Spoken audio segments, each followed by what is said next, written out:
Yes bana, wana michezo wote popote mlipo, hatimaye mechi ya Simba pamoja na Esperance de Tunis imeisha mzunguko wa 4, na Simba akipata draw ya kwanza na pointi moja ya kwanza katika kundi lake.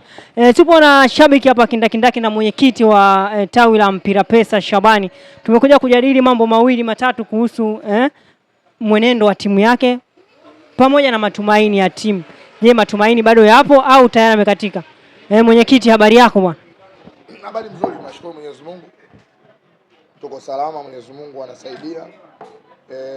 Mechi imemalizika na matarajio yetu ndio kupata matokeo angalau tukusanye pointi 9.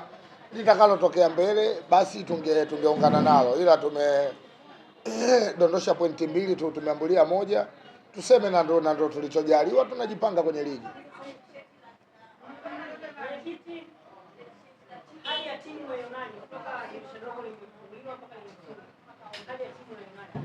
Timu yetu imebadilika. Kuna vitu tunaona kabisa vimebadilika, na wachezaji ambao tulioingiza kwenye ingizo la dirisha dogo wanapambana vizuri. Golikipa tumemwona kazi yake, lakini ukiacha hivyo hata wachezaji wengine ambao wanapambana tumeona, kama beki Dickson Kibabaje tumemwona Chama anacheza vizuri na wachezaji wengine. Kwa hiyo kwa upande fulani tumeridhia, ila niwaambie wana Simba tu, kipindi kitapita hiki, kipindi kitapita na tutakaa vizuri. Sasa hivi tunavyopata haya matokeo tukazidi kuchalulana, ndo tutazidi kuwapoteza mwelekeo mpaka wachezaji wengine ambao waliokuja wapya. Mimi naomba tu support timu yetu. Tuseme mwaka huu tumedondoka kwenye mashindano kwa sababu mafanikio hasa ya kusema kwamba sasa hivi tutafanikiwa kwa hatua hii ili kwenda katika hatua ya robo finali yashapotea. Yashapotea. Lakini kile tulichokipata jana tunashukuru Mungu, na kwa sababu kuna mechi zingine tutaenda kumalizia, then target yetu yote ibakie kwenye ligi, tupambane kwenye ligi. Lakini hizo mechi mbili zilizobaki haiwezi kukupa matumaini ya kwenda hatua ya sasa hivi ni kubahatisha tu, hamna lingine, kwa sababu tutegemea tukikusanya pointi 9, then baadaye hata hivyo tungetegemea wengine wanatoka matokeo gani. Sasa leo hata kwenye zile pointi 3 za jana tumepoteza. Kweli maumivu tunayo, lakini haina jinsi, ndio mpira na matokeo matatu: kushinda, kutoka sare, la mwisho kabisa kufungwa. Jana tumepata sare, hata kama tulianza sisi kuongoza, then mwisho wa siku tumeenda kupata sare. Niseme na ndo tulichokivuna baada ya kupanda tulichokipanda huko nyuma, sababu tunaonekana tukua kwenye maandalizi yaliokuwa bora mwanzo. Ndio maana hata mwanzo wetu na wenyewe haukuwa vizuri. Kwa hiyo iko tulichokipata, tunasema alhamdulillah, ila bado mashindano yanaendelea, tutafanya vizuri mbele, haina shida. Ukiachana na dakika 90 ndani ya uwanja tunazungumzia pichi ya uwanja, lakini kulikuwa na tatizo jingine mara baada ya mchezo kuisha. Mashabiki wakamwataki Murtaza Mangungu. Swali kubwa linakuja kwako Shabani, nani mwenye makosa pale Msimbazi? Je, Mangungu ama Chagula mwingine kutokana na mashabiki ya juu na pale Kizai? Timu inavyopoteza mchezo au inapotokea matokeo kama yale na watu wametoka katika hali mbaya, wamepoteza mechi, mashindano yale tulikuwa hatujapata pointi hata moja. Yanapotokea matokeo kama yale, kila mtu anachukulia kwa staili yake. Mwingine alilalamika tu akainuka akaondoka, mwingine machozi aliondoka pale yanamtoka, mwingine alilopoka ovyo. Mimi nilipoka kuna watu wamepigana mpaka mwingine kavujwa na damu mdomoni kabisa. Kwa hiyo kila mtu kamalizia hasira sehemu yake. Wengine wametoka nje, wamemkuta mwenyekiti wa klabu anazungumza, nadhani hasira zao na zenyewe zimeenda kuishia hapo. Lakini mwisho wa siku kila mtu amaliza hasira zake, Simba inabaki kuwa Simba, tupambanie Simba yetu. Hasira za kila mtu uweze kuzizuia, ni ngumu sana. Ndio maana kuna wakati nilikuwa najaribu kuzungumzia hekima na busara. Unapokuwa kiongozi, ukiona hali ile, kama inawezekana baki huko ndani, au then toka, usizungumze hata na hao waandishi, kwa sababu unapozungumza kuna mwingine unamkwaza. Inawezekana unazungumza cha msingi, lakini mtu kashatoka tayari katika ile akili hayupo. Ndio maana hata mahakamani ziko kesi za kuua bila kukusudia.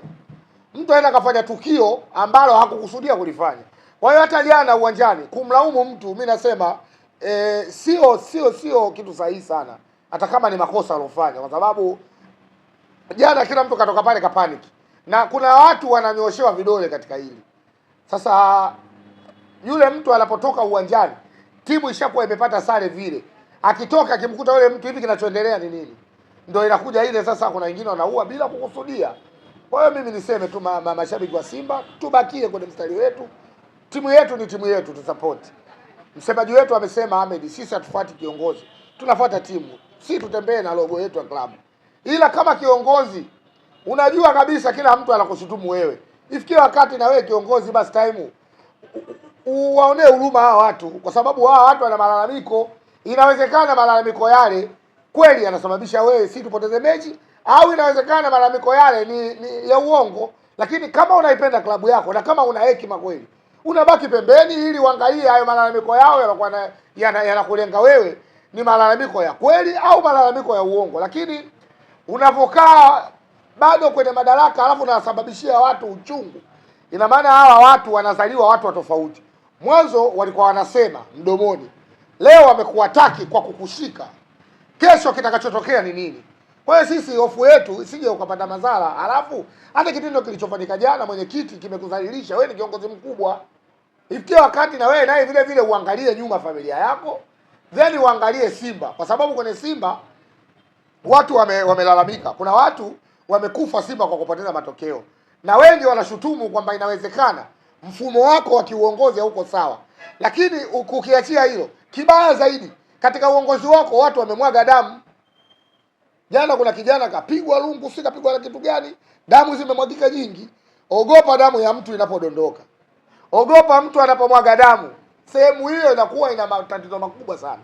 Sasa ikifikia kipindi watu wakawa wanakushutumu wewe ndio unasababisha haya matatizo, inawezekana wewe sio uliosababisha, lakini kwa imani za watu ndio maana wanaimba kabisa kwamba fulani fulani fulani.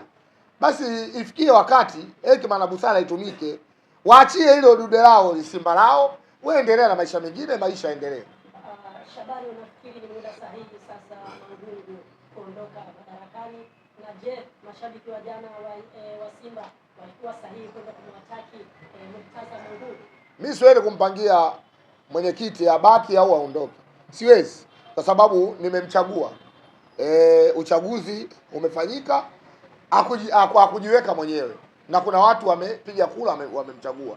Kwa hiyo yule ni kiongozi rasmi. Lakini kuwa kiongozi, kuna vitu vikitokea kama kiongozi ambaye una mapenzi na kile unachokiongoza, kuna wakati na wewe kiongozi lazima utumie hekima yako na busara, kwamba sasa hivi ninayewaongoza washakuwa kwenye mazingira magumu. Juzi tumeona mifano Ottoman ya Ijumaa, Osman watu wake wamepewa sumu, na yeye alisema hata wasujudia wa Mongoli. Baada ya kuona hali ya watu wake ni mbaya, Osman alikubali kuwasujudia wa Mongoli. Ile ni mifano hai. Yaani ile mifano inotokea kule ni mifano hai ambayo hata kiongozi mwingine lazima ujifunze. Amewapigia magoti wa Mongoli, amevua vitu vyake vyote alivyokuwa navyo na vyeo, watu wake wamepewa dawa, amepona, maisha ili yazidi kusonga mbele. Ndio hivyo bwana. Sasa ukishaona hali imekuwa mbaya, kuna wakati na wewe basi kuwa na imani ya Allah. Kuwa na imani. Mimi na imani kiongozi wetu Muislamu. Waislamu waga tuna imani. Yaani kuna kitu kinaitwa imani kwenye nafsi. Ndio maana ukishakuwa na imani, ukishakuwa na busara na hekima, kuna vitu vikitokea kuna wakati unajiepusha. Ndugu yangu Said Mkwabi Muislamu aliona kuna vitu haviko sawa, ili kuiokoa Simba yake alikaa pembeni. Leo karudi ana heshima, kila mtu anamheshimu. Hamna mtu anemdharau Said leo. Kwa nini mpaka uongozi wako watu wanamwaga damu wewe bado upo? Kuna shida. Kuna shida. Na kama hakuna shida, kwa nini watu wakuataki wewe kila siku? Wamekuataki kwa maneno, wamekuataki wengine katika media. Leo watu wanakuataki live. Hiyo ni mbaya mno. Hiyo ni mbaya, na iko sio kitu kizuri hata kidogo.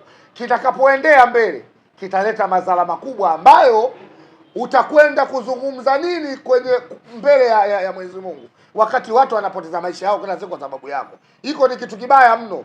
Sizungumzi haya kwa sababu ya mabaya, kwa sababu hata wale wanaekufa, wale waliomwaga damu, wale wanaelia machozi, wale wanaolalamika, na wao ni binadamu kama sisi, na wao wana